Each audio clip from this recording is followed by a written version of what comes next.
এখনো রাজ্যের উন্নয়নের মূল চাবিকাঠি কৃষি, কিন্তু কৃষি জমি কম, তাই আধুনিক প্রযুক্তির ব্যবহার প্রয়োজন। শুক্রবার লেম্বুছড়ার কৃষি মহাবিদ্যালয়ে আয়োজিত কর্মশালায় এই কথা বলেন কৃষিমন্ত্রী রতনলাল নাথ। রাজ্যের জিএসডিপিতে সবচেয়ে বেশি অবদান কৃষকদের। সরকার আসার আগে রাজ্যের জিএসডিপি ছিল 43,716 কোটি টাকা। বর্তমানে জিএসডিপি বৃদ্ধি পেয়ে দাঁড়িয়েছে 89,700 কোটি টাকা।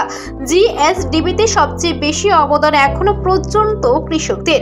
রাজ্যের শতকরা আয়ের 46% আসছে কৃষি থেকে, তাই এখনো পর্যন্ত রাজ্যের উন্নয়নের মূল চাবিকাঠি হলো কৃষি। শুক্রবার লেম্বুছড়াস্থিত কৃষি মহাবিদ্যালয়ে এক কর্মশালার উদ্বোধন করে কথা জানান কৃষিমন্ত্রী রতনলাল নাথ। রবি মরশুমে পেঁয়াজের উপর প্রকল্প উদ্বোধন উপলক্ষে এই কর্মশালার আয়োজন করা হয়। নারবাড়ির অর্থে এবং ত্রিপুরা কৃষি মহাবিদ্যালয়ের ব্যবস্থাপনায় আয়োজিত হয় এই কর্মশালা।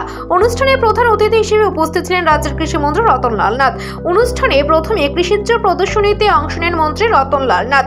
পরে মহাবিদ্যালয় অডিটোরিয়ামে আয়োজিত অনুষ্ঠানে চারা গাছের জল সঞ্চার করে কর্মশালার উদ্বোধন করেন তিনি। অনুষ্ঠানে অন্যান্যদের মধ্যে উপস্থিত ছিলেন উদ্যান ও মৃত্তিকা সংরক্ষণ পরিচালক দীপক দাস, ত্রিপুরা কৃষি মহাবিদ্যালয়ের অধ্যক্ষ প্রফেসর দেবাশিস সেন, ত্রিপুরা কৃষক ক্লাবের সভাপতি প্রদীপ বরণ রায়, নারবাড়ির মহাব্যবস্থাপক অনিল কোটমিরে সহ অন্যান্যরা।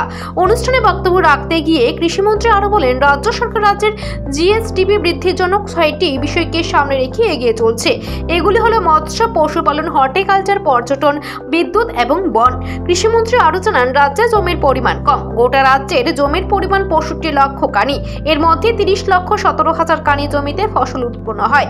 এর মধ্যে মাত্র 15 লক্ষ কানি জমিতে ধান উৎপন্ন হয়। তিনি আরো বলেন, এই কম জমিতে বেশি ফলনের জন্য আধুনিক প্রযুক্তির ব্যবহার চাই। এই ক্ষেত্রে আইসিআর এর কেভিকে এবং কৃষি দপ্তরকে যৌথভাবে কাজ করতে হবে। কৃষি অ্যালাইড অর্থাৎ মৎস্য, পশুপালন, হর্টি এর ক্ষেত্রে উৎপাদন বাড়ানো। Second, tourism. আমরা এই সেকেন্ডটাকে ট্যুরিজমে রেখেছি। Third, energy, power, solar energy, mainly solar energy. Third is power and fourth is forest. তো এই চারটা জিনিসকে সামনে রেখে আমরা ত্রিপুরাকে এগিয়ে নিয়ে যেতে চাই। তাহলে এটা হলে কিভাবে করবেন আপনারা? আমাদের তো জমি কম। আমাদের কত জমি জানেন আপনারা?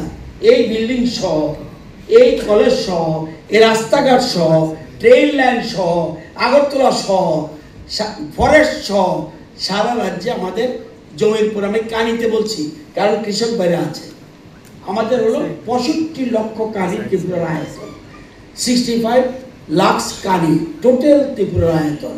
তাহলে 65 লক্ষ কানিতে কি আমাদের কৃষি হয়? এই বিল্ডিংয়ে কৃষি হবে? হবে না। তাহলে 65 লক্ষ কানি হলো আমাদের টোটাল ত্রিপুরার ভূমি। তাহলে এর সব আমরা আমাদের এর মধ্যে 30,17,000 মতো হলো ফসল হয়, ধান না কিন্তু ফসল হয়। আমাদের টোটাল মধ্যে এর মধ্যে